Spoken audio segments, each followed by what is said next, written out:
नमस्कार, news point लेकर हाजिर हूं मैं राजीव। दोस्तों, संसद में अब से कुछ देर पहले बड़ा हंगामा खड़ा हो गया जब अमित शाह के भाषण के बीच में विपक्ष ने वॉकआउट कर दिया। देखिए जरा। दिनों से देश के सामने में झूठ फैला करके इन्होंने गुमराह करके चर्चा मिला। आज गृह मंत्री जी एक बात का जवाब दे रहे हैं, ये भाग गए, डर गए, सुन भी नहीं सकते ये। अगर ये सुन नहीं सकते हैं, इतना दिनों से संसद के समय बर्बाद क्यों किया? अगर सच्चाई नहीं सुन सकते तो इतना दिनों तक सड़कों पर संसद के समय लोगों को भ्रम फैला करके क्यों समय? आपको बता दूं कि अमित शाह चुनाव सुधारों पर सरकार का पक्ष रख रहे थे, लेकिन इसमें चुनाव सुधारों की बात करने की जगह उनका सारा जोर नेहरू और गांधी परिवार पर हमला करने में लगा हुआ था। अमित शाह ने देश के पहले प्रधानमंत्री पंडित नेहरू का बड़ा अपमान करते हुए कहा कि देश में पहली वोट चोरी उन्हें यानी नेहरू को प्रधानमंत्री बनाने के लिए हुई, क्योंकि कांग्रेस के प्रदेश अध्यक्ष तो सरदार पटेल को पीएम बनाना चाहते थे। हालांकि अमित शाह यहां बड़ी गलती कर बैठे, क्योंकि नेहरू जी पीएम बने ये महात्मा गांधी चाहते थे और सरदार पटेल भी गांधी जी की बात से सहमत थे। उन्होंने भी कहा था कि मैं भी चाहता हूं कि प्रधानमंत्री बने तो जवाहरलाल नेहरू बने। इस तरह अमित शाह ने गांधी जी पर ही इल्जाम लगा दिया। वहीं सोचने वाली बात यह भी है कि अगर वोट चोरी से नेहरू को पीएम की कुर्सी मिली होती तो उसके बाद हर चुनाव में वो जीतते नहीं बल्कि हारते। उसके आगे के चुनाव में वो हार जाते, लेकिन ऐसा नहीं हुआ। लगातार वो चुनाव दर चुनाव जीतते गए और प्रधानमंत्री बनते गए। आखिर ऐसा कहकर यहां अमित शाह ने किसका अपमान किया? अमित शाह ने दूसरी वोट चोरी का इल्जाम इंदिरा गांधी पर लगाया और इसके बाद तीसरी वोट चोरी में सोनिया गांधी का नाम लिया, जिनके खिलाफ आरोप लगाया गया है कि देश की नागरिक बनने से पहले सोनिया गांधी वोटर बन गई थी। हालांकि यह मामला अभी अदालत में है, नोटिस जारी हुआ है। क्या कुछ आएगा, यह केस टिक पाएगा या नहीं टिक पाएगा? क्योंकि इसी पर केसी वेणुगोपाल खड़े हुए और उन्होंने कहा कि यह मामला और आप साबित कर दीजिए कि क्या सोनिया गांधी ने वोटर बनकर यहां वोट दिया था। अगर आप साबित कर देंगे तो हम मान जाएंगे। लेकिन यहां अमित शाह जो झूठ फैलाना चाहते थे संसद में, वो झूठ वो फैला गए। लेकिन शाह ने एक विचाराधीन मामले को तथ्य की तरह पेश कर यहां जो कुछ करना चाहा वो कर गए। अमित शाह ने नेहरू, इंदिरा और सोनिया गांधी के बाद राजीव गांधी का भी नाम लिया कि इलेक्ट्रॉनिक वोटिंग मशीन यानी ईवीएम वही लाए थे। और फिर राहुल गांधी की वोट चोरी पर की गई 3 प्रेस कॉन्फ्रेंस पर भी उन्होंने वार किया। अमित शाह के भाषण में कहीं भी उन सवालों का जवाब नहीं दिखा जो विपक्ष के नेताओं ने उठाए थे। ऐसे में विपक्ष ने वॉकआउट किया। राहुल गांधी ने अमित शाह के भाषण के बाद संसद परिसर में कहा है कि अमित शाह ने मेरे सवालों का जवाब नहीं दिया, उनका जवाब पूरी तरह से बचाव वाला था। आइए पहले सुनते हैं राहुल गांधी जब इससे बाहर निकले, यानी जब पूरा का पूरा विपक्ष वॉकआउट किया तो बाहर प्रेस को संबोधित करते हुए राहुल गांधी ने क्या कुछ कहा है, पहले इसको सुनिए। पॉइंट्स रखे हैं, उसका जवाब नहीं दिया, एक एग्जाम्पल लेकर बोल रहे हैं, तो it is a completely defensive response. आपने उनका चेहरा तो देखा होगा।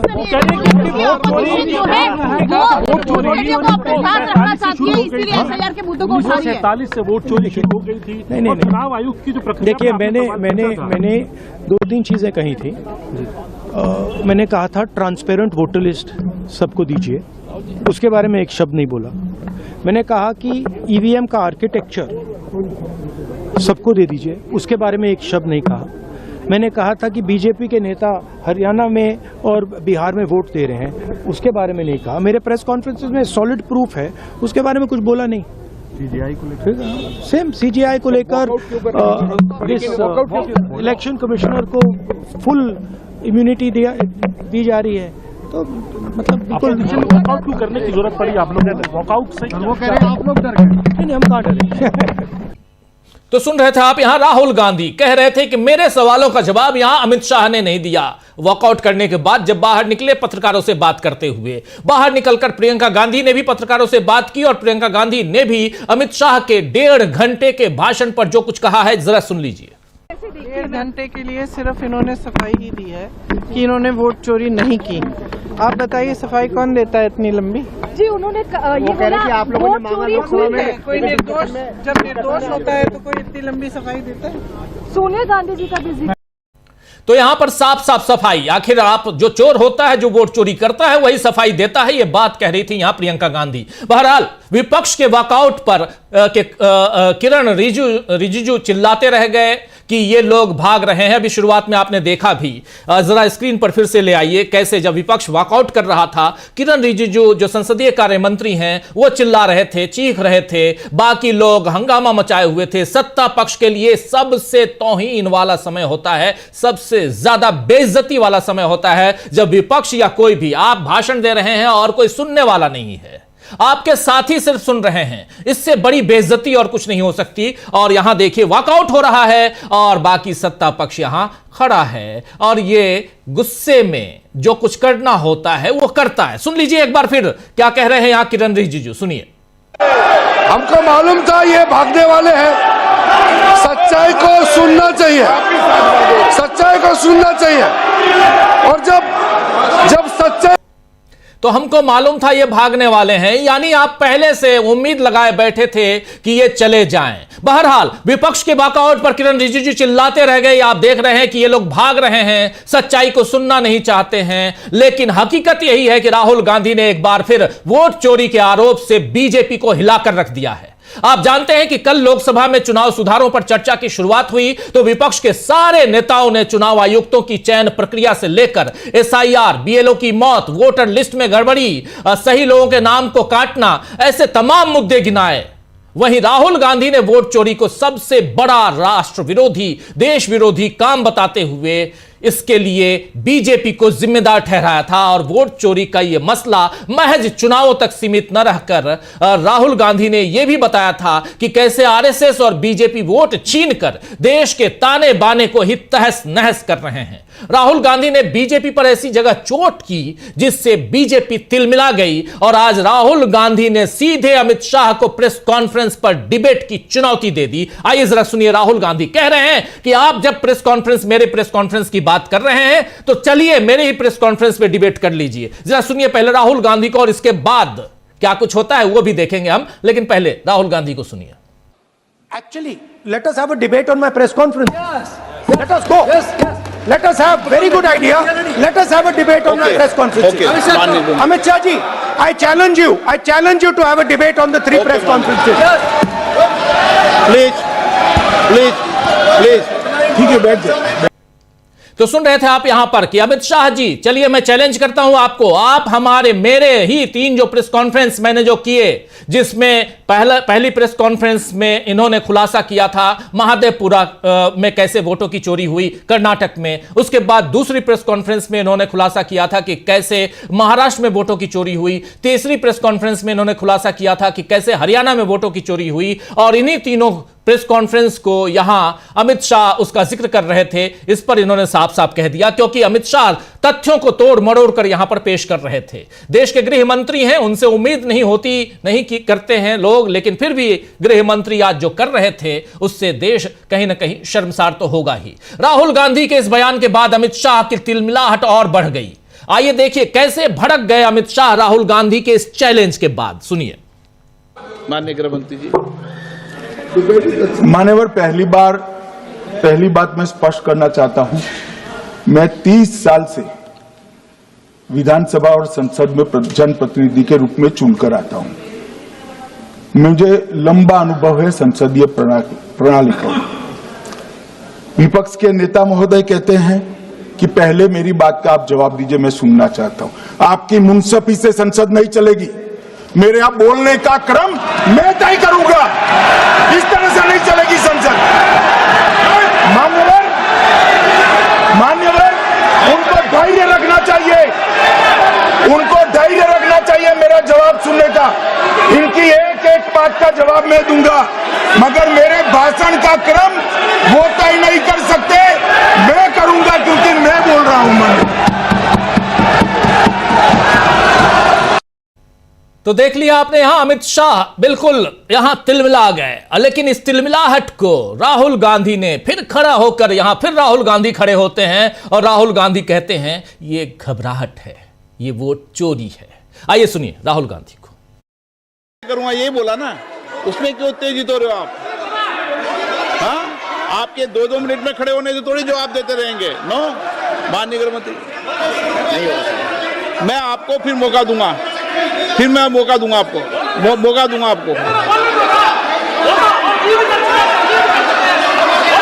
हाँ बोलिए, हाँ बोलिए सर, ये बोलिए। आपने अगर अमित शाह जी का रिस्पांस देखा तो ये कंप्लीटली डिफेंसिव रिस्पांस है, ये घबराया हुआ रिस्पांस है, ये डरा हुआ रिस्पांस है। अब सुनिए पूरी बात, प्लीज माननीय, नो सच्चा रिस्पांस नहीं है। माननीय गृह मंत्री जी,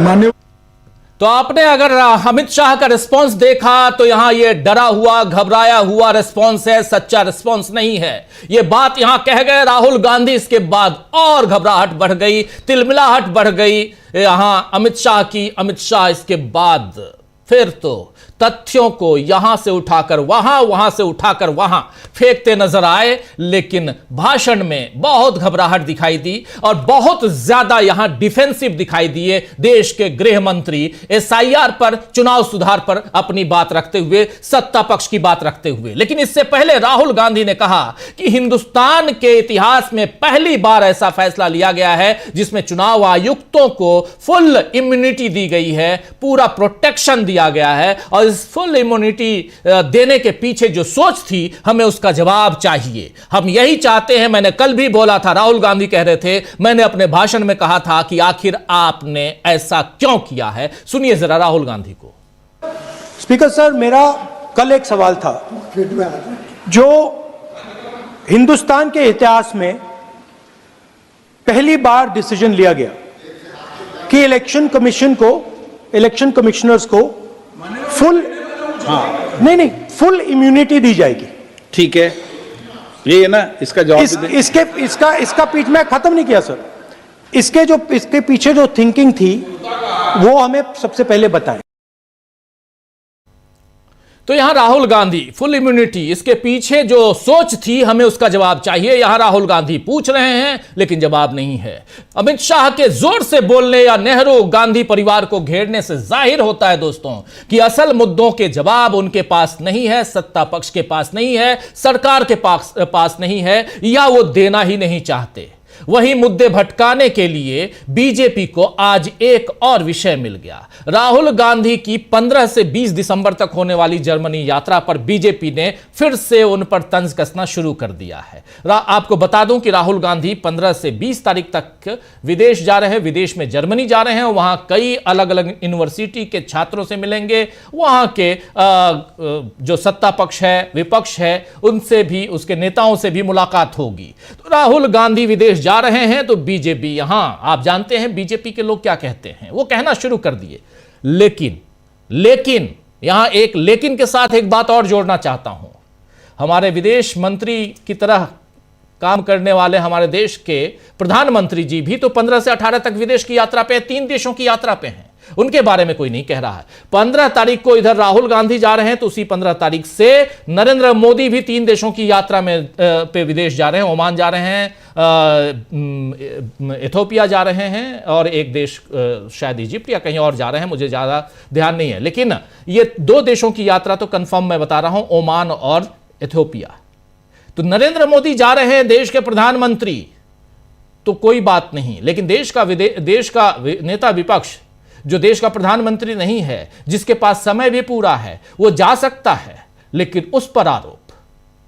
तो बीजेपी को इसका जवाब भी देना चाहिए कि आखिर नरेंद्र मोदी का विदेश जाना सही और राहुल गांधी का विदेश जाना गलत कैसे है। खैर, बीजेपी तो कभी सीधे सवालों का सीधा जवाब नहीं देगी। लेकिन आज जिस तरह से बीजेपी की पोल संसद में खुली है और अमित शाह चिल्ला कर बोलने के बावजूद पस्त दिखे, क्या यह विपक्ष की बढ़ती ताकत का असर है? क्या संसद में वोट चोरी पर विपक्ष की बड़ी जीत हुई है? राहुल गांधी के चैलेंज से क्यों आखिर तिलमिला गए अमित शाह? इन सब का जवाब ढूंढने की कोशिश करेंगे। आइए, हमारे साथ कुछ वरिष्ठ साथी जुड़े हुए हैं, उनसे पहले आपका परिचय करवाता हूं और फिर आगे बढ़ते हैं। 4 वरिष्ठ साथी हमारे साथ जुड़े हुए हैं। देखिए, इस वक्त हमारे साथ जुड़े हुए हैं अमलेंदु उपाध्याय जी, प्रेम कुमार जी, हमारे साथ जुड़े हुए हैं सुनील शुक्ला जी और शकील अख्तर जी। शकील जी सीधे वहीं से आ रहा है और प्रशांत टंडन जी भी जुड़ गए हमारे साथ। आप पांचों का स्वागत है, इस्तकबाल है, स्वागत इस्तकबाल आप तमाम दोस्त साथी शुभचिंतक आप सबका, जो अब तक जुड़ गए हैं उनका भी, जो जुड़ने वाले हैं उनका भी। शकील जी सबसे पहले आपके पास ही, आप सीधे वहां से संसद से सीधे पहुंच रहे हैं और संसद के इस गहमा गहमी वाले दिन और गर्मा गर्म भाषण और उसमें टोका टाकी और फाइनली विपक्ष का वॉकआउट, सब कुछ आपने देखा, क्या कुछ रहा, जरा आपकी आंखों देखी। देखिए राजीव जी, जो सबसे बड़ी बात है, जो सबसे बड़ा मैसेज है जो इन 3 दिनों में गया, सोमवार से बहस शुरू हुई थी, आज बुधवार हो रहा है, कि राहुल डरते नहीं है, विपक्ष डरता नहीं है।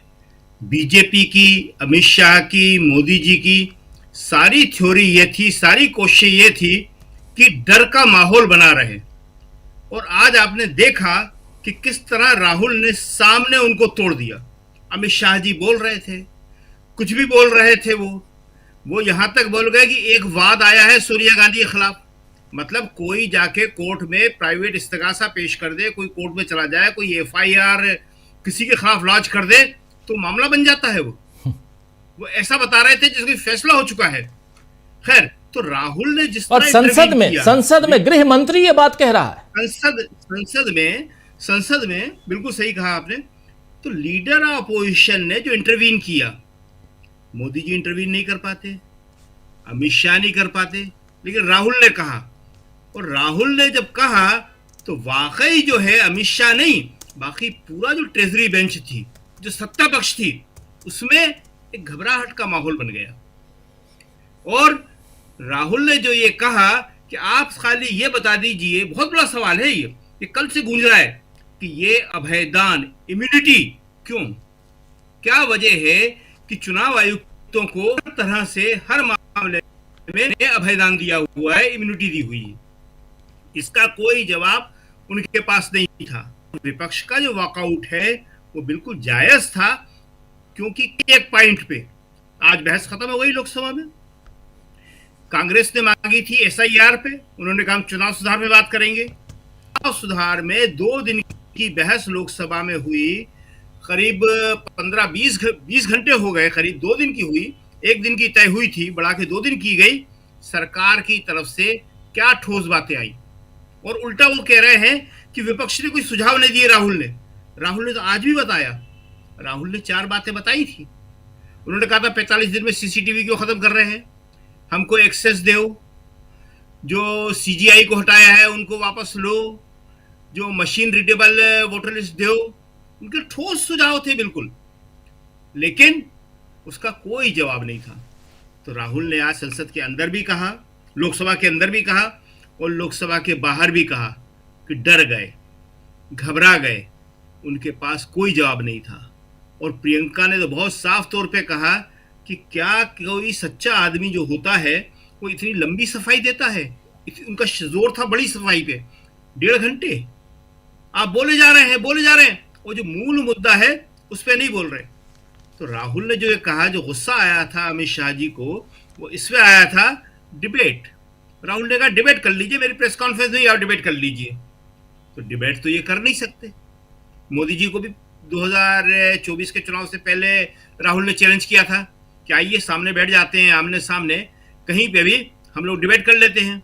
आज उन्होंने अमित शाह के लिए कहा।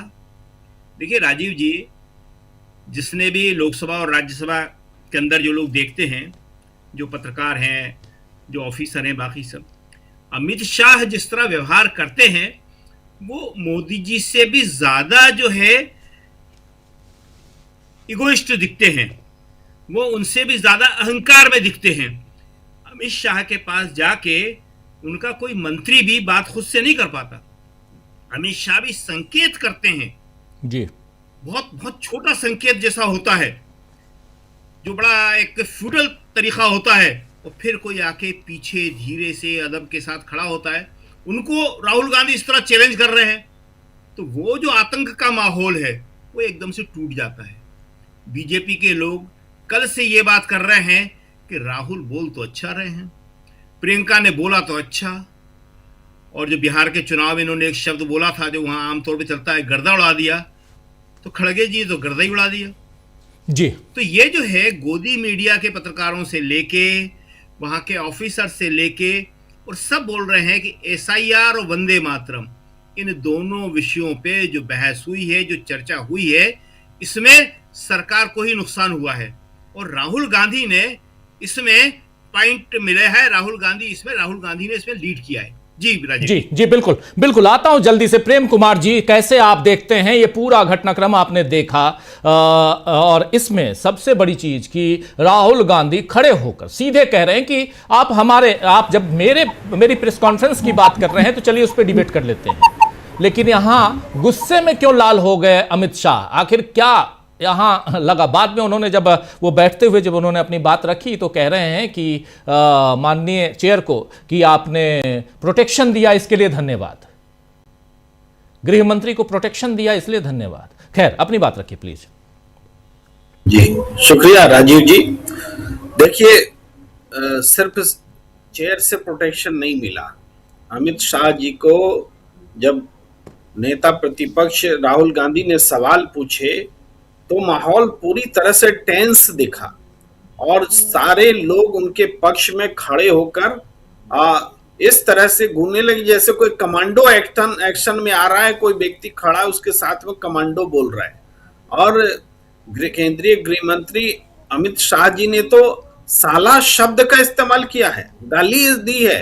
वो टुकड़ा आप दिखाइए अपने दर्शकों को कि वो साला बोल करके वो बोलते हुए दिख रहे हैं। तो इस तरह से आज तक कभी नहीं हुआ। ये सवाल देश के सवाल हैं कि अमित शाह से व्यक्तिगत पूछे गए सवाल नहीं है कि वो साला कह करके संबोधित करेंगे और आवाज निकालेंगे। तो ये गाली देना संसद में, पता नहीं वो गाली संसदीय कार्यवाही से हटाई भी गई है कि नहीं हटाई गई, क्योंकि कोई आदेश स्पीकर ने दिया हो ऐसी खबर आई नहीं है। तो ये केंद्रीय गृह मंत्री गाली गलौज करते हुए दिखे हैं। ये लग रहा है जैसे संसद में कोई नेता बात नहीं कर रहे हो, वो गुंडे बात कर रहे हो। इस तरह से बात की गई है। और ये क्यों हो रहा है? प्रियंका गांधी ने सही कहा कि चुनाव की चोरी पर ही तो सवाल हुए थे।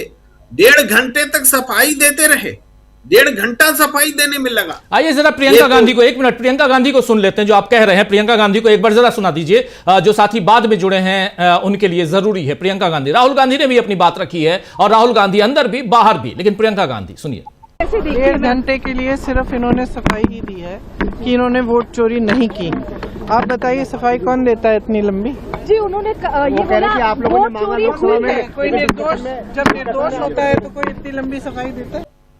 जी प्रेम कुमार जी, बस एक रेफरेंस, चूंकि आप बोल रहे थे रेफरेंस के लिए था ये। बिल्कुल, तो मैं उसी पॉइंट पर आता हूं। ये जो सफाई दी गई, अब देखिए चुनाव चोरी आज का सवाल है और देश का प्रतिपक्ष मोदी सरकार के रहते चुनाव आयोग पर और उन दोनों की मिली भगत पर सवाल उठा रहा है, अपने तय सबूत भी दे रहा है। ये एक अलग विषय है, उसकी मतलब मीन मेक में मैं नहीं जाता, लेकिन मैं जो बात कहना चाह रहा हूं कि चुनाव चोरी का जवाब देने के लिए गृह मंत्री क्या कह रहे हैं कि पंडित नेहरू चुनाव चोरी करके जीते थे। अरे आपके पूर्वजों ने क्या कभी बोला कि इस बात को कि पंडित नेहरू ने कभी चुनाव चोरी करके चुनाव जीते? किसी ने कहा क्या? जनसंघ के नेताओं ने कहा कि बीजेपी के नेताओं ने कहा? नहीं कहा। आज जब मोदी सरकार में ये आरोप लग रहे हैं तो आप पंडित नेहरू को वोट चोर बता रहे हैं। अरे किसके लिए? कांग्रेस के भीतर का मामला था कि कौन प्रधानमंत्री बनेगा और सरदार वल्लभ भाई पटेल ने नाम प्रस्तावित किया पंडित नेहरू का, चाहे गांधी जी के कहने से किया, लेकिन सरदार वल्लभ भाई पटेल ने किया।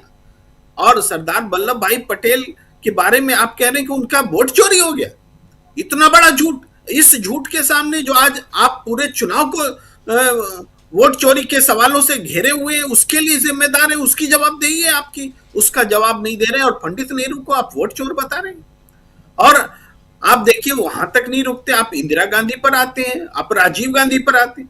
राजीव गांधी ईवीएम लेकर आए इसलिए कि वो चुनाव में सुधार चाहते थे, लेकिन ईवीएम को इतनी बार इस तरह से बदला जाएगा? 18-18 लाख ईवीएम गायब है, उसका कोई हिसाब किताब नहीं दिया जाएगा। ईवीएम जहां बनता है उस कंपनी के बोर्ड ऑफ डायरेक्टर्स में बीजेपी के लोग शामिल होंगे। ईवीएम में तमाम विसंगतियां, वीवीपैट जैसी चीजें आई। ईवीएम खराब था तब तो वीवीपैट की आई विश्वसनीयता के लिए। भाई ईवीएम पर सवाल था तब तो वीवीपैट आया। आज भी वीवीपैट इनेबल्ड ईवीएम रहते हुए वीवीपैट की गिनती नहीं होती, वीवीपैट पर पूरी प्रक्रिया नहीं होती है। सुप्रीम कोर्ट में वो लटका हुआ मामला है। आज तक कभी किसी चुनाव में कहता है चुनाव आयोग कि हमारे पास वो करने के लिए समय नहीं है, और जब समय होता है तो उस पर चर्चा नहीं होती। ये सारी चीजें हुई हैं। ईवीएम कांग्रेस लेकर आई इसलिए नहीं कि वो वोट चोरी कर रही थी। वोट चोरी करती तो तुम आते ही नहीं। क्या वोट चोरी करते तो कांग्रेस सत्ता से जाती क्या? ये बात सोचने के बजाय ये गलत इल्जाम, कुछ भी बात बोलेंगे। ईवीएम आया और ईवीएम को डिस्टोर्ट किया गया, ईवीएम का मैनिपुलेशन किया गया, बाकी चुनाव चोरियां हुई जिसके सबूत दे रहा है नेता प्रतिपक्ष। उस पर सीधे संसद में सवाल पूछे जा रहे हैं, आमने सामने पूछे जा रहे हैं, आंख में आंख मिलाकर पूछे जा रहे हैं। जिस तरह से आंख में आंख मिलाकर पाकिस्तान और चीन से लड़ने की बात नरेंद्र मोदी किया करते थे और अपनी जिम्मेदारी से पीछे हट गए, लेकिन राहुल गांधी ने आंख में आंख मिलाकर बात करने की बात संसद से बाहर भी की, संसद के भीतर भी की। तो आज जो नजारा देखने को मिला है वो वोट चोरी या पूरे देश में जो कुछ हो रहा है उसको एक तरह से स्वीकार कर लिया गया है। ये उनके बॉडी लैंग्वेज से, उनके गाली गलौज से, उनकी भाषा से, उनकी गुंडागर्दी से संसद में साफ दिख रहा है। जी जी, लेकिन ये दो प्रसंग यहां दिखाना बहुत जरूरी है। राहुल गांधी साफ चैलेंज कर रहे हैं कि आप मेरी ही जो प्रेस कॉन्फ्रेंस है उस पर डिबेट कर लीजिए, और ये इसलिए कह रहे हैं क्योंकि उससे पहले वो कह रहे थे एक सादा वाला, एक एटम बम वाला, एक हाइड्रोजन बम वाला, ये जो प्रेस कॉन्फ्रेंस थी उसमें कैसे झूठ परोसा गया, उन सब का मैं कच्चा चिट्ठा लेके आया हूं, वो धीरे धीरे खोलूंगा। और यहां पर उससे पहले नेहरू, इंदिरा, फिर सोनिया गांधी, एक कोई भी, बहुत सही कह रहे थे अभी शकील जी भी कि सोनिया गांधी के ऊपर, आज आपके ऊपर, मेरे ऊपर, किसी के ऊपर कोई एक शिकायत दर्ज करा दे तो उसको क्या संसद के अंदर बोला जाएगा? कुछ भी अभी कुछ अता पता नहीं। ऐसे तो बहुत सारे केस सबके ऊपर हैं।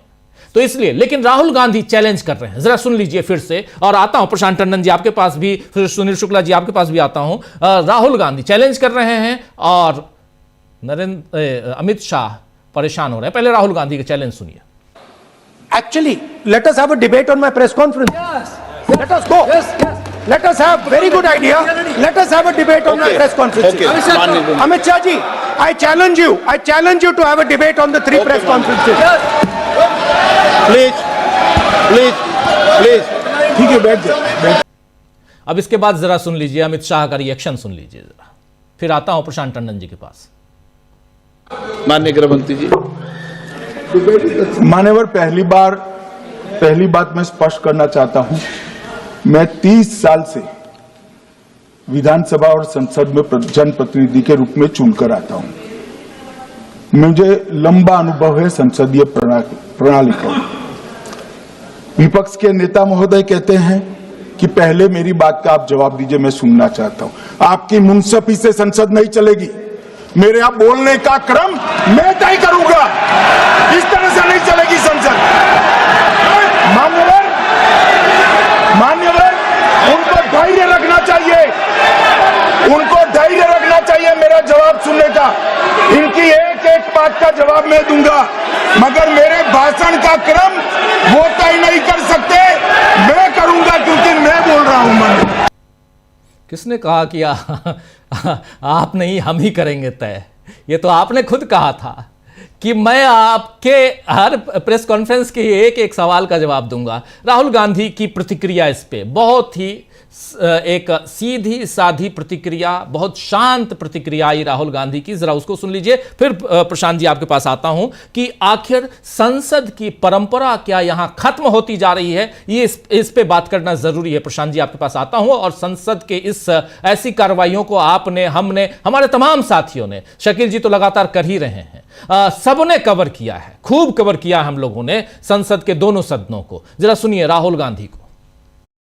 2-2 मिनट में खड़े होने से थोड़ी जवाब देते रहेंगे। नो, माननीय गृह मंत्री, नहीं होगा। मैं आपको फिर मौका दूंगा, आपको। मौका दूंगा आपको।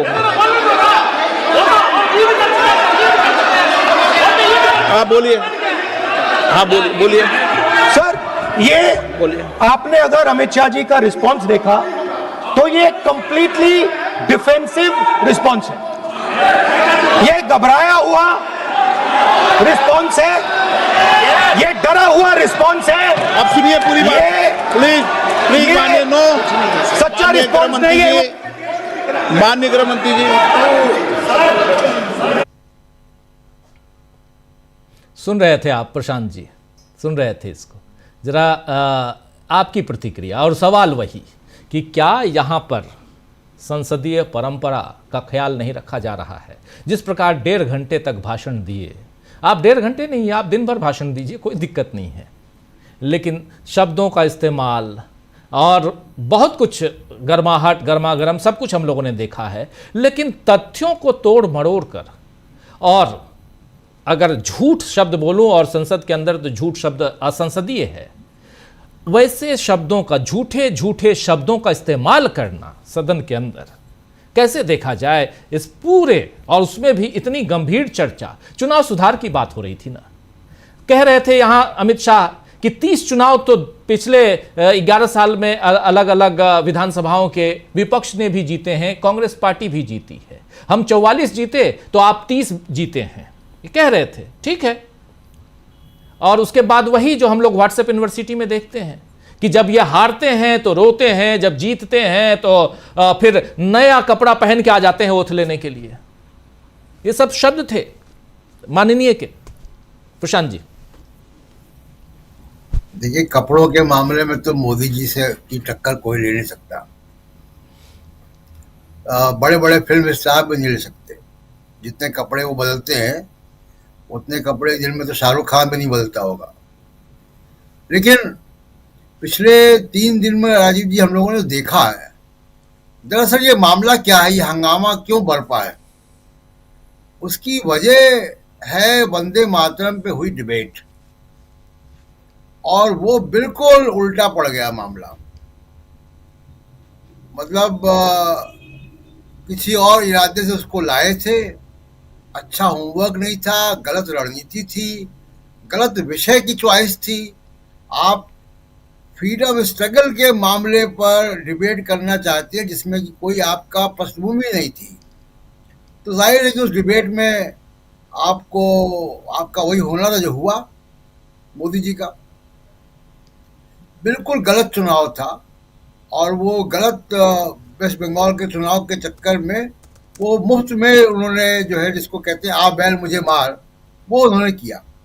और पहली बार संसद में आरएसएस के फ्रीडम स्ट्रगल के दौरान उनके रोल और अंग्रेजों के साथ उनकी गलबैयाँ, उनका मुस्लिम लीग के साथ सरकार, हिंदू महासभा का बनाना, ये सब बातें जो है वो आ गई। और उसका अब उसी का रोना है कि कैसे उसका जो है डैमेज कंट्रोल हो। तो ये डैमेज कंट्रोल अमित शाह करने आए थे आज उसका, और उस डैमेज कंट्रोल में वो डैमेज और खुद भी हो गए। ये अगर आपा खो रहे हैं संसद में तो इसका संदेश बड़ा स्पष्ट जाता है कि आप आपा क्यों खो रहे हैं। मैं ये नहीं कहूँगा कि अमित शाह अपने असली रूप में आ गए, वो अलग बातें हैं, लेकिन असली बात यह है कि जो आपने एसआईआर पे और खासकर वंदे मातरम पे, जो ये 2 विषय पे आप बैकफुट पे, आपकी बात कन्विंसिंग नहीं है, और उसमें तो बुरी तरीके से आप मतलब जिसको कहें कि मुंह छिपाने की जगह नहीं, वो आपका हाल हो गया वंदे मातरम की डिबेट में। अब एसआईआर जिस तरीके से हो रहा है मनमानी ढंग से, एक मैं मिसाल देता हूं संसद की बात पे। जरा ये राहुल गांधी की अभी का जो ये ट्वीट है, राहुल गांधी ने अभी ट्वीट किया है, जरा ये रखना चाहता हूं। यहां पर साफ साफ राहुल गांधी देखिए लिख रहे हैं कि संसद में गृह मंत्री का वोट चोरी पर जवाब घबराया हुआ डिफेंसिव जवाब है। डिजिटल मशीन रीडेबल पारदर्शी वोटर रोल देने पर एक शब्द नहीं बोले। ईवीएम के आर्किटेक्चर की अब ट्रांसपेरेंट ऑडिट पर घबराहट। बीजेपी नेताओं और कार्यकर्ताओं के कई राज्यों में वोट रखने और करने पर कोई जवाब नहीं, सीजेआई को चयन प्रक्रिया से निकालने पर कोई जवाब नहीं, इलेक्शन कमीशन को इम्यूनिटी देने पर उठपटांग जवाब, सीसीटीवी फुटेज न देने का बहाना भी बहुत हास्यास्पद। मैं फिर से दोहरा रहा हूं, वोट चोरी सबसे बड़ा देशद्रोह है। यह राहुल गांधी का अभी ट्वीट 5 मिनट पहले का ट्वीट है। इसके बाद सुप्रिया श्रीनेत, ओम बिरला जी, आप विपक्ष को देखकर तो बड़ा नाक भौं सिकोड़ते हैं, पर अमित शाह के साला कहने पर आपकी तरफ से सुई पटक सन्नाटा क्यों? क्या ये संसदीय भाषा है या उनके मुंह से निकले अपशब्द भी फूल बरसा रहे हैं? जरा सुन लेते हैं। अपशब्द नहीं, माफी के साथ, लेकिन चूंकि संसद में है और जब तक निकाला नहीं जाता है हम सुना सकते हैं, और देश के गृह मंत्री हैं इसलिए भी, और हमारे तमाम दर्शकों आपसे हाथ जोड़कर माफी मांगते हुए, लेकिन ये सुनाना पड़ेगा मुझे इसलिए क्योंकि कांग्रेस ने भी इसको ट्वीट किया है। गाली गलौज मैं बिल्कुल पसंद नहीं करता हूं, बिल्कुल पसंद नहीं करता हूं। अगर मेरे सामने कोई गालियां देता है तो आग लग जाती है शरीर में, मुझे पर्सनली कह रहा हूं, मेरी ये वो है, लेकिन फिर भी ये सुनाना पड़ेगा क्योंकि देश के गृह मंत्री अमित शाह सदन के अंदर ऐसे शब्दों का, अपशब्दों का इस्तेमाल कर रहे हैं। सुनिए। अब चुनाव आयोग ने तो निर्णय कर दिया, मगर मैं भी साहब थोड़ा ज्यादा सोचता हूं। तो मैंने सोचा साला ये चुनाव आयोग कहता है कुछ नहीं हो रहा है, कुछ नहीं हो रहा है, तो ये लोग आरोप क्यों लगाए? तो मैंने सोचा साला ये चुनाव आयोग कहता है कुछ नहीं हो रहा है, कुछ नहीं। अब चुनाव आयोग ने तो निर्णय कर दिया, मगर मैं भी साहब थोड़ा ज्यादा सोचता हूं। तो मैंने सोचा साला ये चुनाव आयोग कहता है कुछ नहीं हो रहा है, कुछ नहीं हो रहा है, तो ये लोग आरोप क्यों लगाए? ये देखिए प्रशांत जी, देख लीजिए, सुन लीजिए। तो आज अमित शाह सदन के अंदर सिर खुजलाते हुए क्या कह रहे हो आप? चुनाव आयोग, क्या शब्दों का इस्तेमाल, किस भाई संसद के अंदर आप भाषण देने आए हैं, आप चुन के आए हैं, आप अपने संसदीय परंपरा के बारे में बता रहे हैं कि 30 साल से मैं चुन के आ रहा हूं, चाहे विधानसभा हो या लोकसभा हो। 30 साल से। राहुल गांधी भी पिछले 25 साल से चुन के आ रहे हैं। राहुल गांधी 2020 साल तो हो गए, ये 25वां चल रहा है उनका, 20 से 25 वाला। हाँ, 5वां जी, 5वां मतलब 25 जी। बेसिकली मामला राजीव जी ये है कि अमित शाह संसद और उनके अपने दरबार में फर्क नहीं कर पा रहे। अपने दरबार में आप कुछ भी कहते हैं, किसी को डांट दें, किसी की बोलने की हिम्मत नहीं होती है, लेकिन ये संसद है, यहाँ तो विपक्ष बोलेगा भी और आपको सुनना पड़ेगा। आप विपक्ष का काम है आपके ऊपर सवाल खड़े करना।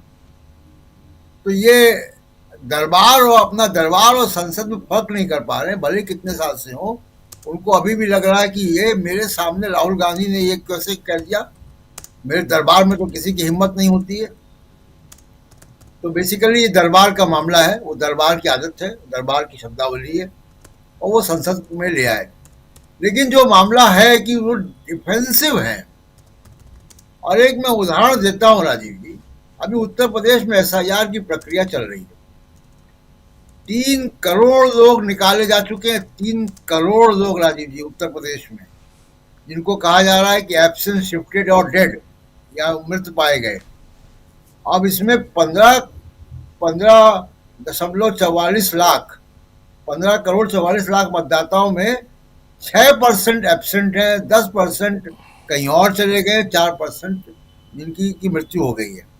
अब इसमें गोरखपुर में 5 लाख, कानपुर में 5 लाख, कुशीनगर में 3.5 लाख, लखनऊ में 2,23,000, कन्नौज में 2,43,000, बलरामपुर में 4 लाख। ये 3 करोड़ लोग उत्तर प्रदेश में निकाले जा रहे हैं।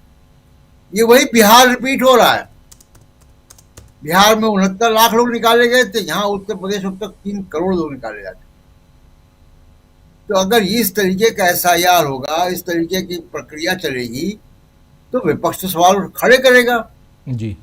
अफसोस की बात है कि सुप्रीम कोर्ट इसको होने दे रहा है, इतने बड़े इलीगल काम को। आप सोचिए कि जो दलील दिया अभिषेक मनु सिंघवी जी ने या दूसरे और वकीलों ने कि किस तरीके से पूरा गैर कानूनी है, और एक गैर कानूनी काम को आप होने दे रहे हैं, और जो संवैधानिक अधिकार है जनता का मताधिकार, उसको आप उड़ा रहे। 3 करोड़ लोग आपने उड़ा दिए उत्तर प्रदेश में, और अभी प्रक्रिया चल रही है, अभी और उड़ाए जाएंगे नाम।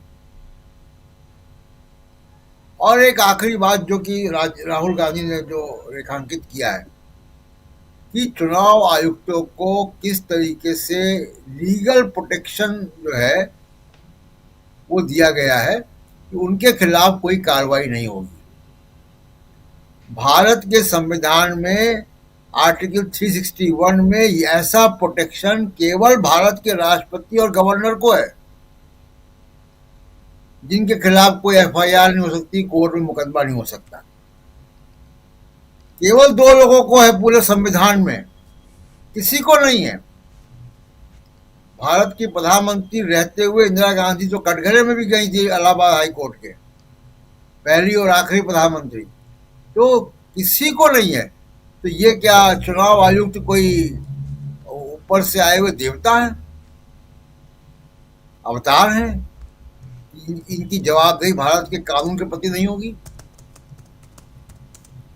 तो और ये सुप्रीम कोर्ट में जब भी चैलेंज होगा, मुझे नहीं लगता कि सुप्रीम कोर्ट इसको होने देगा। ये सिरे से गैर संवैधानिक है। भारत का संविधान सिर्फ वो लोगों को जो है वो लीगल इम्यूनिटी देता है, प्रोटेक्शन देता है, वो भारत के राष्ट्रपति और गवर्नर को आर्टिकल 361 में, और किसी को नहीं है। सब कानून के दायरे में है। तो ये चुनाव आयोग क्यों है? क्योंकि वो आपका काम कर रहे हैं और वो काम करते रहें, क्योंकि उनको कस्टमाइज वोटर लिस्ट बनानी है, इसलिए आपने उनको प्रोटेक्शन दिया हुआ है। और कल राहुल गांधी ने बहुत स्पष्ट तौर पे कहा है कि भविष्य में अगर उनकी सरकारें आएंगी तो वो कानून से इसको हटाएंगे और पिछले कारनामों को भी जवाबदेह बनाएंगे। राजीव कुमार और ज्ञानेश कुमार को भी बच नहीं पाएंगे। तो ये बड़ा स्पष्ट मैसेज भी है साथ साथ। लेकिन सुप्रीम कोर्ट में ये चैलेंज होना चाहिए। सुप्रीम कोर्ट में चैलेंज होगा तो इसमें सुप्रीम कोर्ट जरूर अपनी राय रखेगा। मुझे उम्मीद है कि सुप्रीम कोर्ट इसको खारिज कर देगा, क्योंकि सिरे से गैर संवैधानिक है। जी राजीव जी, बिल्कुल गैर संवैधानिक बहुत कुछ, लेकिन सदन के अंदर क्यों चल रहा है ऐसा, और सदन से विपक्ष ने वॉकआउट क्यों किया, वॉकआउट करने की बात क्यों वॉकआउट किया विपक्ष ने, इसको बताया है सदन में यानी लोकसभा में उपनेता विपक्ष गौरव गोगोई ने। जरा सुन लेते हैं गौरव गोगोई को और फिर सुनील शुक्ला जी आपके पास आता हूं। संसद से बहुत कुछ है, सुनिए जरा। दो दिन से एक बहुत ही महत्वपूर्ण चर्चा लोकसभा में हो रही थी, जहां पर सत्ता पक्ष विपक्ष ने अपने बातों को रखा। हमें लगा कि गृह मंत्री जी विपक्ष की कुछ बातें सुनकर आके उन पर अपना जवाब देंगे, लेकिन मुझे ऐसा लगा कि उनको एक भाषण दिया गया था, एक स्क्रिप्ट दिया गया था और वो स्क्रिप्ट के अनुसार पढ़ते जा रहे थे।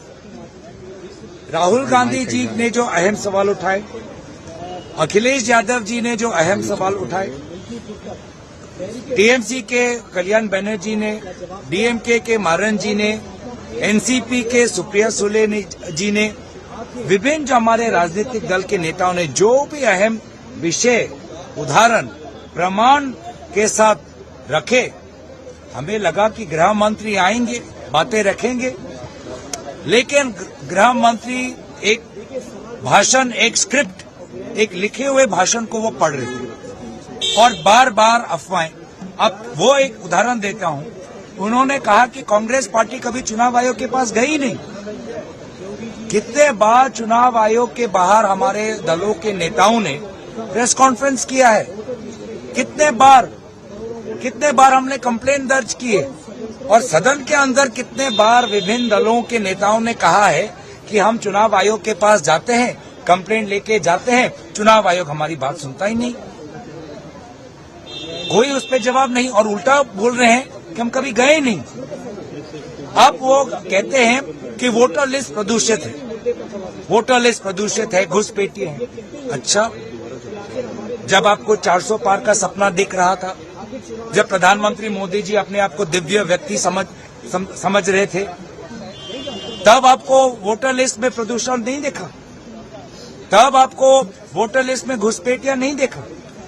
घुसपैठिया तभी देखा जब लोगों ने आपके 400 पार के सपने पर काला पूरा ठंडा पानी फेंक दिया।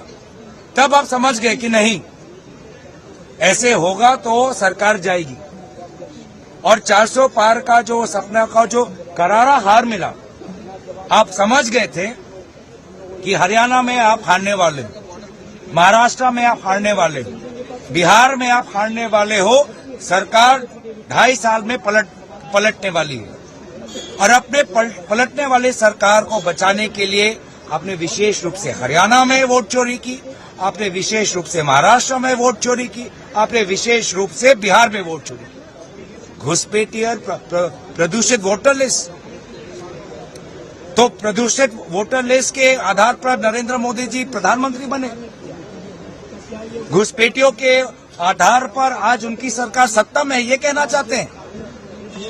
तो जब 400 पार नहीं हुआ, जब संविधान बदलने का उनका जो मंशा पूरा नहीं हुआ, उनको पता लग गया कि हरियाणा हारने वाले हैं, महाराष्ट्र हारने वाले हैं, बिहार हारने वाले हैं, सरकार पलट सकती है। सुनील जी, इस पूरे डिबेट को अभी आप सुन रहे थे गौरव गोगोई को, और 2 दिनों से आप इस डिबेट को देख रहे हैं, सुन रहे हैं। उधर सुप्रीम कोर्ट में भी एक डिबेट चल रही है, इसी पे सुनवाई चल रही है, लेकिन सुप्रीम कोर्ट पे अभी नहीं जाते हैं। इधर 2 दिनों की डिबेट को, इसको कैसे आप देखते हैं? क्या कुछ हासिल हुआ यहाँ? क्या विपक्ष वो मैसेज देने में कामयाब आज हो पाया, खासकर गृह मंत्री के इस भाषण, 1.5 घंटे के भाषण के बाद, कि सचमुच कुछ गड़बड़ है, मतदाताओं तक ये बात पहुंच पाई? सुनील जी। धन्यवाद राजेश जी। विपक्ष मतदाता सूची में हेर फेर करने या वोट चोरी के अपने जो संदेश है वह लोगों के बीच में पहुंचाने में कामयाब रहा है। राहुल गांधी ने अपने 3 प्रेस कॉन्फ्रेंसेस के माध्यम से जो क्रमवार चीजें लोगों के सामने रखी हैं, लोग अब उस पर बात करने हैं, वो कर रहे हैं बात कि नहीं, कहीं न कहीं कोई ना कोई गड़बड़ी है। और लोग इस बात से सहमत हो रहे हैं कि यह वो जो SIR का प्रश्न है वह लोगों को मताधिकार से वंचित करने की कोशिश है। बहुत सही सवाल कहा अभी आपने, जो गौरव गोगोई के सवाल पर आपने बात उठाई कि अगर यह मतदाता सूची इतनी ही गलत थी, अपवित्र थी, या इसमें तरह तरह की गड़बड़ियां थी, तो 2014 का चुनाव जीतने के बाद 2019 के चुनाव के पहले क्यों नहीं करा लिया? मतदाता सूची तो कोई नहीं बनी नहीं, या 2014 के बाद लोग इतने बड़ी संख्या में घुसपैठिए घुस गए, जो आपको याद आ रहा है 2024 में, 2025 में। ये सवाल तो पैदा होता है। और किसी भी राज्य में, मतलब भारतीय जनता पार्टी गुजरात में शासन में है, मध्य प्रदेश में शासन में है, अपने शासनकाल में कभी निर्वाचन आयोग से आग्रह किया हो कि नहीं मतदाता सूची बहुत गड़बड़ियां हैं और आप मतदाता सूची में SIR कराइए? तो आप गलत तथ्यों को रख रही है सरकार। 2003 में SIR हुआ था, कौन सा SIR हुआ था? उस SIR में किसने भाग लिया था? कौन सा आवेदन, कौन सा एनुमरेशन फॉर्म लोगों को वितरित किए गए थे? कौन से अभिलेख मांगे गए थे? किस तरह की बात कर रही है सरकार? आज के पहले, 2025 के इस अभियान के पहले तो देश में कभी भी SIR नहीं हुआ, रिवीजन हुआ, रिवीजन होता रहा है। और रिवीजन में भी जो मतदाता है उसकी कोई भूमिका नहीं है, निर्वाचन आयोग की भूमिका रही है। निर्वाचन आयोग घर घर जाता रहा है और ये पता करता रहा है कि नया मतदाता कौन आया, कौन लोग घर छोड़ के चले गए, किसका निधन हो गया। बाकायदे इसका लेखा जोखा लेकर के वो मतदाता सूची को अद्यतन करती थी। मतदाता सूची को अद्यतन करने का काम होता था, मतदाता सूची को पवित्र करने का काम कभी नहीं हुआ। पवित्र तो आप वही कर सकते हैं कि जिसको आप पसंद नहीं करते हैं उसको बाहर कर दीजिए, या जो आपके प्रयासों में बाधा बन रहा है उसको उस प्रक्रिया से बाहर कर दीजिए, पवित्र मान लेंगे आप। क्या तरीका है? तो जो विपक्ष ने या राहुल गांधी ने या विपक्ष के सभी नेताओं ने निर्वाचन की प्रक्रिया को प्रभावित करने या निर्वाचन की प्रक्रिया पर सरकार का नियंत्रण बनाए रखने की जो सरकार की कोशिश है, यह जो संदेश लोगों के बीच में देना चाहता वो कामयाब रहा। वह आज ये बात लोग कर रहे हैं कि आखिर एक स्वतंत्र, तटस्थ और निष्पक्ष निर्वाचन आयोग आप क्यों नहीं चाहते? आप अपने ही पसंद का निर्वाचन आयुक्त क्यों चाहते हैं? आप क्यों चाहते हैं कि वही व्यक्ति निर्वाचन आयुक्त बनाया जाए जो सरकार चाहे? आखिर सरकार ने निर्वाचन आयुक्तों के कोलेजियम, निर्वाचन आयुक्तों के नियुक्ति संबंधी जो कोलेजियम है उसमें से मुख्य न्यायाधीश को अलग क्यों कर दिया? क्या नुकसान हो रहा था उससे? इतनी हड़बड़ी में आपने इस तरह का कानून क्यों पास करा दिया? आपको तो यह संदेश देना चाहिए कि कुछ भी हो जाए, सरकार एक तटस्थ और स्वतंत्र निर्वाचन चाहती है और जो निर्वाचन आयुक्त होगा वह पूरी तरह से सरकार के नियंत्रण से बाहर होगा। क्या दिक्कत है वो करने में? अब तो राष्ट्रवाद का नारा देते रहे। जो सवाल उठाए गए इसके बाद ये जब ये बात कही जा रही है कि आप मशीन रीडेबल मतदाता सूची दे दीजिए, आप उसे भी तैयार नहीं है। कौन से कारण थे कि आपने नियम बना दिया कि 45 दिनों के बाद सीसीटीवी फुटेज नहीं दिए जाएंगे? किस कारण से नहीं दिए जाएंगे? क्या इसके पीछे तर्क हो सकता है? लोग, आपको तो कहना चाहिए कि आपको जब चाहिए, जिस समय चाहिए, आप ये सीसीटीवी फुटेज हमसे ले लीजिए, जिस भी मतदान केंद्र का चाहिए ले लीजिए। कोई ऐसा तो है नहीं ना कि सीसीटीवी फुटेज के संग्रह के लिए कोई बहुत बड़ी जगह चाहिए आपको, कोई रामलीला मैदान की आपको आवश्यकता वहां संग्रह करने के लिए। कौन सा तो एक जेब में रखने के लिए आजकल क्यों प्रकरण बन गए हैं जिसमें आप रख सकते हैं, जो आपने हटा दिया। लोग, ये कौन सा तर्क हो सकता है कि आप अपने बहन, बेटियों, बहुओं का जो फोटो कौन देंगे, ये तर्क कौन स्वीकार कर सकता है? ये मुख्य निर्वाचन आयोग दे रहे हैं इसमें इस तरह के तर्कों को। तो चाहे एक स्वतंत्र निर्वाचन आयोग हो, एक पारदर्शी मतदाता सूची हो,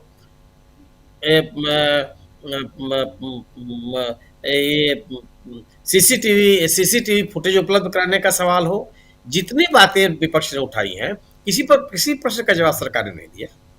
वही रटा रटाया सवाल नेहरू ने किया, इंदिरा गांधी ने किया, इन्होंने वो किया, उन्होंने। सवाल है कि आप चुनाव सुधार पे बात करने के लिए आए। चुनाव की प्रक्रिया को लेकर के विपक्षी दलों के मन में तमाम तरह के संशय है। विपक्षी दलों के माध्यम से इस देश की जनता में तरह तरह के सवाल हैं। उन सवालों का आप जवाब देने के लिए तैयार नहीं है। आप अगर लोगों के मन में ये संदेह पैदा हो रहा है कि निर्वाचन आयुक्तों को जो आपने इम्यूनिटी दी है वह स्वतंत्र निर्वाचन में बाधा है, वो सरकार के पक्ष में काम करने का एक लालच, एक प्रलोभन है। इस कानून को समाप्त करने की जो मांग विपक्ष उठा रहा है उसको स्वीकार करने में, उसके बारे में आप कोई राय क्यों नहीं दे रहे हैं जी? क्या मानेंगे या नहीं मानेंगे? तो जो चुनाव के संदेहों को लेकर के जितनी बातें उठाई है विपक्ष ने, किसी बात का सवाल, किसी प्रश्न का जवाब नहीं दे रहे हैं। सरकार की तरफ से सदन को कोई आश्वासन भी नहीं दे रहे हैं। आप निर्वाचन आयोग से कोई अनुरोध भी नहीं कर रहे हैं कि जो हम सदन में जितने तरह के सवाल पैदा हुए हैं, ये सवाल हैं, हम लोग चाहते हैं कि इसमें आप कोई ना कोई कार्रवाई करें। आप उसकी बात भी नहीं कर रहे हैं, तो विपक्ष आपकी बात क्यों सुनेगा? विपक्ष कोई आपका डिक्टेशन लेने के लिए तो बैठा नहीं है। आप 10 घंटे की जो चर्चा निर्धारित की गई थी, उस चर्चा के दौरान विपक्ष के द्वारा उठाए गए सवालों का जवाब देने की जिम्मेदारी गृह मंत्री की थी। गृह मंत्री को सवालों का जवाब देना चाहिए था, लेकिन वो नहीं दे पाए। तो वोट चोरी को लेकर के विपक्ष जो मुद्दे उठाना चाहता है, प्रभावी तरीके से उसने सदन के बीच में उठाया और लोगों के बीच में अपना संदेश देने में कामयाब रहा। दूसरी तरफ जो, अगर आप अंतिम बात में कर लूं कि वंदे मातरम के माध्यम जो सरकार करना चाहते थे उसमें फेल हो गए। और इसलिए आप देखिए कि जनता दल यूनाइटेड ने जो स्टैंड लिया, जनता दल यूनाइटेड के नेता ने जो सरकार के खिलाफ स्टैंड लिया है इस पूरे मसले पर, एनडीए का जो अपना चरित्र था वो सामने आ गया कि भारतीय जनता पार्टी की इस राजनीति से लोग सहमत नहीं। और आज और उस मुद्दे पर भी सरकार को विपक्ष पूरी तरह से घेरने में कामयाब रहा।